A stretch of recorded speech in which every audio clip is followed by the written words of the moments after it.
First, let's make it clear this isn't about the anime characters that have the worst ADHD. That would be a totally different video. And it would be hard to, not just have every Teekyuu girl on the list. Some of these shows, every character in them is ADHD, so they would probably have to be disqualified from that list. This is about shows that capture the experience of having ADHD in the overall presentation of the show. The first time I ever showed the Tatami Galaxy to my husband, he described it as therapeutic, because the dialogue is actually running at the speed that he thinks at so that it clicks in exactly right, and everything else normally is running way too slow. Tatami Galaxy is not on this list because I have limited this to one per creator. A lot of the time, these creators obviously have ADHD, so it bleeds into every single thing that they create. So I just kind of picked the thing that is the most ADHD from each of those creators. What I'm going to start with is Hana to Alice Satsujin Jiken, or The Case of Hana and Alice, the murder case of Hana and Alice. This film actually probably is the most normal on the list, and also the one that best captures what normal life for an ADHD person feels like. The way that scenes are presented is constantly shifting. There's always little changes to the medium is subtly shifting. There's 3D animation, there's rotoscoping, there's 2D animation,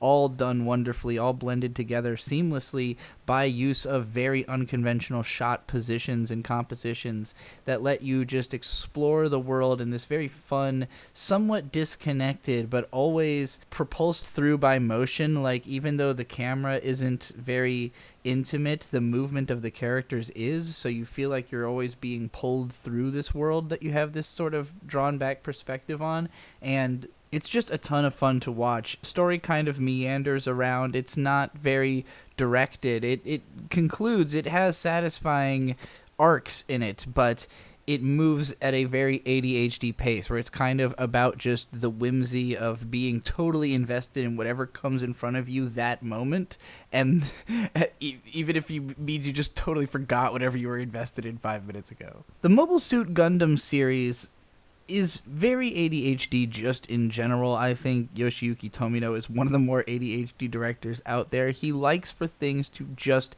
happen and happen and happen back to back to back. He's always trying to present the chaos of war through the Gundam series. And he takes somewhat different approaches to this. In the earlier Gundam shows, it's more about the stark violence. I almost put Gundam F91 on this list because the start of that movie, the first 20 minutes, is just some of the most gripping chaos ever put to animation. But I had to ultimately pick Gundam G no Reconguista from 2014, which is a show that you can watch entirely on its own and understand, kind of, in the sense that, it's not very connected to other parts of Gundam. Can you comprehend it, as in, can you wrap your mind around what's happening? I think you might need some level of ADHD. There's a few shows on this list that I actually haven't gotten very far into because it's hard for me to process what is happening because it shifts gears so often. And there's a scene I've talked about a lot in episode 2 of G-Reco where a character is running up a flight of stairs, and there's just, the stairs don't go anywhere. They go to a floor, so he just runs into, or they go right into the ceiling rather. So he just runs into the ceiling and then stumbles down the stairs and then changes direction, and there's no comment on it. It just happens. And the show is, it's almost always stuff like that. It's just changing direction so often that you kind of lose track of where it was ever going. It might surprise you that Fooly Cooly isn't higher up on this list, because this might be the show that's most famously ADHD. It ran on Adult Swim. It's known for, again, shifting the media entirely a lot, going between these experimental styles that had never even been done before. It's loud, it's audacious, it's got lots of different animation styles where every single animator really leaves their mark. It's got a punk rock soundtrack for the most part. But Fooly Cooly also has a lot of dissociative tendencies. It does have a lot of gloomier, slower parts where it kind of sits in an atmosphere for a while and drinks it in. It's not cranked up all the time. And I think that for people who don't have ADHD, this is enough for it to already be pretty overwhelming. I've seen lots of people who just think Fooly Cooly is nonsense. They can't process that it kind of loops back around and keeps making certain points as the show goes on. If you've seen it a few times, it's very easy to pick up all the threads of what it's putting down, because it isn't ridiculous with its speed. Again, there is an element of dissociation, of rumination. Not all of the characters are in the ADHD headspace all of the time. It's kind of more like Haruko brings that into the world. Like, Naota is not ADHD at all. He's dissociative. But Haruko brings this hyperactivity in and causes his world to become that way until it returns to a state of sort of gloomy, tepid normalcy at the end. Now, pretty much everything that Studio Gainax made can be considered ADHD. You could maybe say that Kill La Kill belongs higher on this list. It is disqualified because of the director who, while he did create the most ADHD sequence in Fooly Cooly, his own work has a zenith that we have not yet reached. All right, another director and studio that pretty much always plays into ADHD with their style is Shaft and Shinbo, Akiyuki Shinbo, and Shin Onuma, who also went on to work with Studio Silverlink for a lot of their shows. Anybody who comes from the Shinbo school of directing probably really plays into the ADHD, basically as a way of keeping their shows exciting in spite of super low budgets. Like, they're pretty much trying to corner the market on, well, it's not going to have flashy animation to keep your attention, but the image is going to change all the time in terms of how it's framed, in terms of like the weird poses the characters are making, just the unexpected cinematography that comes in all the time. And the show that really kind of, I think, opened Shaft up to what they have become is Pani Pony Dash, and it is still probably the most ADHD anime that they've made. I want to say Sasami-san at Ganbaranai has like some episodes that are even more torqued, but it also gets mellow in other places. And it's not that Pani Pony Dash is always at 11. It's just that it's always shifting gears. It's got a lot of characters. It's basically just taking Azumanga Daioh and saying, what if we turned up the ADHD factor all the way? There's like always text in the background. This is something Shaft did in Sayonara Zetsubo Sensei and some of their other stuff as well. But like almost every shot where there's a white or a blackboard in the background, there'll just be something written there. It'll be some kind of internet meme or reference or something.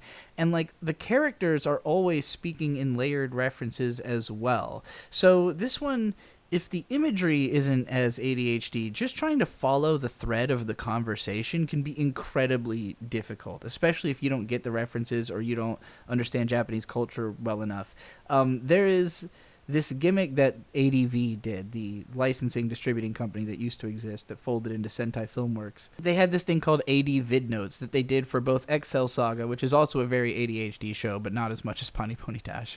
For both that show and this show, they had notations that would come on screen to explain all the jokes. And I only ever tried watching one episode of Pani Pony Dash that way, and it was like constant. Like there's just little bubbles coming up with a paragraph of text that I have to pause and read every couple of seconds, like overlapping each other sometimes, because it's just making so many references. So this might not be the easiest recommendation to somebody who doesn't get, you know, all of the references it's making, but even if you miss like 4 out of 5, you're still going to get like a couple of jokes a minute that you understand, because there's so many of them. All right, next up, I had to get at least one classic movie on this list. You know, in the 80s, there was a lot of weird manic animation going on. Lots of movies and OVAs that just kind of smash a bunch of cool visuals together. I think that the most ADHD of them all probably is Mashimo Koichi's work. The Dirty Pair movie and iCity are both very ADHD, but iCity is untethered. It is constantly changing tone, genre, vibe, animation style. The music is all over the place. Everything about it is all over the place. It's maybe not like as torqued. It would probably be higher up on the list if it moved just a little bit faster, because it does kind of feel like the scenes are, I don't know, more complete than some of the other shows I'm going to talk about, where like the chain of thought really just never stops shifting. But this is definitely the peak of, like, if you're going to throw on the weirdest thing you can find, like the weirdest 80s anime that you can put on for a crowd of people who have ADHD that you're trying to keep entertained for 90 minutes during anime club or whatever, this is the one. iCity deserves to be the go-to anime club movie. I don't know how it hasn't happened yet. I don't know why this isn't screened at every con every year. It deserves to be one of those like perennial favorites. It's not pornographic, but it's insanely violent and the visuals are crazy. All right, next up, Puni Poemy. Another reason that XL Saga couldn't be on the list is that XL Saga has a cousin OVA called Puni Poemy, which is the even more manic, even faster paced, even more what the hell am I watching otaku media. This one is definitely the most otaku. I would say if you don't consider yourself an otaku, maybe stay away from this one. You know, it's got otaku themes, if you know what I'm trying to say. But yeah, Shinichi Watanabe, obviously another ADHD director, and I would say this pretty much reached a level of speed with moe comedy that I didn't think could be surpassed until something else came out that's even higher on the list. But this, if you just want a very quick hit of like, what's the most hyperactive moe cute girl thing I can watch right now? What's the most Akiba core thing I can throw on? Puni Poemy, go for that. Alright, I said at the start that Tatami Galaxy, in spite of being tremendously ADHD, could not be on the list because of another work from the same director. Masaaki Yuasa's debut Mind Game is the most out of control, the most ridiculous thing it could possibly be. Once again, constantly shifting media. I feel like I should have mentioned that for Pani Pony Dash as well, that it also does the constantly shifting style of the way that the thing looks, but Mind Game puts that to a heretofore unseen level, and still nothing else I'm going to talk about quite changes the way that it looks and feels as frequently as Mind Game does. And particularly, this has some of the craziest stream of consciousness stuff. The very last sequence of the movie is like almost 5 minutes of just stream of consciousness imagery of like everything, like every single thing happening in the world. It all transpires in the last 5 minutes of this movie. So that alone would make this qualify. But the whole thing, again, manic, out of control. If not for the fact that a significant amount of the movie does kind of settle into one location and have like, there is like a plot across this whole thing that's not too difficult to follow. Like if you putting aside all the weird stuff and all the little tangents and asides and all the extra bullshit, it's not that difficult to follow the core narrative of the film and the themes and the the mentality of the characters. That's going to get more difficult as we go forward. All right, at number 3, I've got Kyousougiga. Once again, a director with a tremendous amount of ADHD in the form of Rie Matsumoto. Because I could have put Blood Blockade Battlefront on here, and that's a better-known show. But Kyousougiga is a show that, in spite of only being 10 episodes, I had to put it on hold after the first one because when I saw it, I couldn't process it. It's too much. Similar, actually, to Heike Monogatari, which is a show that I got a bit further into and also realized I couldn't quite hold it all inside my brain. And part of that is because of both of them have a lot of breadth. There's just a ton of like characters and factions and ideas being presented at a rapid fire rate, and it's not immediately obvious how all of it connects or what is important in the long term, and things keep changing pretty quickly. So if you can keep track of all of it, it's probably incredibly exciting and fun to have it go at your pace, but for me, it's like I feel like I have to watch something like this slowed down to fully process it. And part of that is because on top of there being so much fast-paced dialogue, similar to Tatami Galaxy, and this is an attribute both shows share as well, the imagery is so weird, and it's in the case of Tatami Galaxy, the imagery is often very abstract, especially the first episode. There's like not a lot of literal imagery in it. It feels like you're teleporting across big swaths of time that are being represented in an abstract way. Kyousougiga is like just showing you such elaborate, interesting framing and like imagery that you just want to stare at it, and then you forget that you're supposed to also be keeping track of the story. Okay, at number 2, of course, my favorite ADHD director of all time, one of the greatest anime directors of all time in my opinion, Imaishi Hiroyuki. Everything he's done, Gurren Lagann, Kill La Kill, Promare, of course, all of it is known for its manic energy, its over-the-top, hot-blooded action. But his directorial debut, Dead Leaves, was pretty much pushed it as far as it could go. I think Dead Leaves pulls a lot from, there's a classic OVA called Birth. And Birth feels very ADHD in the sense that there's always something wacky happening. But Birth is a lot more straightforward in the sense that the story doesn't change very much. It isn't very complicated. It's mostly about the imagery. In the case of Dead Leaves, even though the story is mostly nonsense, there is so much idea in it. There are so many grotesque, weird, social commentary bits in here. Like, when I heard about this thing, like read reviews of it and stuff, it was almost always focused on the grotesquerie of it, of the manic nature of it, and almost never about like the political commentary it's making, probably because it's beating you over the head with it so hard that it's numbing. It's like it almost feels like, well, yeah, I mean, that part was obvious. Everything else is what's interesting about it, right? Like, there's nothing interesting about the fact that it actually has a theme. Everything has a theme. Look at the thing, you know? And, yeah, you can't stop looking at this thing. If you are not put off by how gross it is, it looks just incredible. Every single second of it looks incredible. You know, Takeshi Koike Animation, which is the guy who would go on to direct Redline. Redline is very ADHD, but it isn't.